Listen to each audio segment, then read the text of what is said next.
Hello there, it's time for another basic science lesson, and today we'll be looking at the human muscular system. Now the objective of this lesson is to help learners define muscles, describe the types of muscles giving examples, describe antagonistic muscles and its operation, and state the functions of muscles as related to movement. The human muscular system. Now the muscle is the flesh of the body. Muscles are made up of many tiny cells which are held together by thin strands of connective tissue. Muscles are attached to bones by means of strong whitish cords called tendons. Muscles are attached to the skeleton to help the joints to move. So that's the main function of the muscles, to help the joints to move. The muscles have the special ability to contract and relax when required. As the muscle contracts and relaxes, it brings about movement of the bones. Now, as you see here, we have various examples of muscles found in the human body. We have the bicep, quadricep, we have the pectoralis, we have the frontalis, deltoid. And now, moving on to the types of muscles. There are three types of muscle tissues in the body. They are, number one, the skeletal muscles. Now, as part of the musculoskeletal system, these muscles work with your bones, tendons, and ligaments. Tendons attach skeletal muscles to bones all over your body. Generally speaking, skeletal muscle is grouped into opposing pairs, such as the bicep and triceps, on the front and back of the upper arm. Together, they support the weight of your body and help you move. You can control these voluntary muscles. In other words, skeletal muscles are also called voluntary muscles. You can control them. Now, secondly, we have the cardiac muscles. These muscles line the heart wall. They help your heart pump blood that travels through your cardiovascular system. You don't control cardiac muscles. Your heart tells them when to contract. So, cardiac muscle is an example of involuntary muscles since you don't control them. So they are involuntary. And finally, we have the smooth muscles. These muscles line the insides of organs such as the bladder, stomach, intestines. Smooth muscles play an important role in many body systems, including the female reproductive system, male reproductive system, urinary system, respiratory system. These types of muscles work without you having to think about them. They do essential jobs like move waste through your intestine and help your lungs expand when you breathe. So in other words, smooth muscle is also an example of involuntary muscles. Now moving on, these are the three types. As you can see, the cardiac muscle is generally found in the heart region. The skeletal muscles are found in the arms, the legs.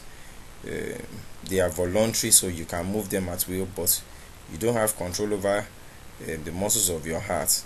It's an example of involuntary muscle. Now you have the stomach right here, which is an example. Smooth muscles are found in the stomach right here and part of the digestive system. They are smooth muscles. You can't control them as you will. They are examples of involuntary muscles. Now this is what they look like. Now moving along, we'll be looking at the functions of the muscles.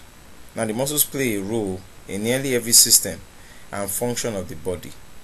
Different kinds of muscles help with breathing, speaking and swallowing, digesting food and getting rid of waste, moving, sitting still and standing up straight, pumping blood through the heart and blood vessels, pushing the baby through the birth canal as muscles in the uterus contract and relax. It also helps us in seeing and hearing. Just as you see here, it says that muscles help us hold our position while sitting. In other words, it helps out in our posture. Muscles also keep us warm, as every contraction generates a small amount of heat. Now here, muscle tissue is made up of fibers that allow them to contract, squeeze down smaller and relax, stretch out long again. The muscles contracting and relaxing is how we move. It also says that the muscles stabilize our joints so that when we move, our knees, hips, shoulder, and many other joints are protected and strong.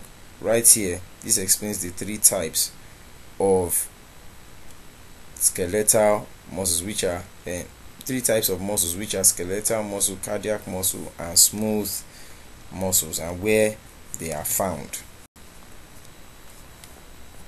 Now we'll be looking at antagonistic muscles. What are they? Muscles work in antagonistic muscle pairs. One muscle of the pair contracts to move the body part. The other muscle in the pair then contracts to return the body part back to the original position.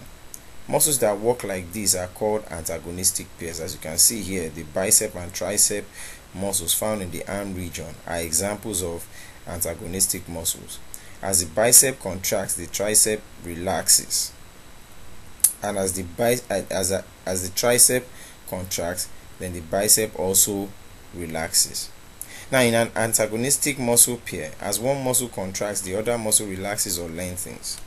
The muscle that is contracting is called the agonist, and the muscle that is relaxing or lengthening is called the antagonist. Now, this brings us to the end of our lesson of today, which is the human muscular system. Let's take a quick look at the summary. Now, the muscle is the flesh of the body. Muscles are made up of many tiny cells which are held together by thin strands of connective tissue. There are three types of muscle tissue in the body. They are the cardiac, smooth, and skeletal muscles.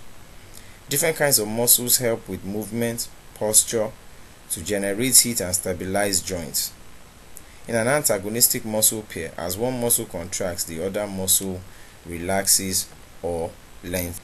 Now, before we go, I want to pause this video and attempt to answer all the questions in this assessment to see how much of the lessons that you have imbibed, and I'll see you again in the next lesson. Bye bye.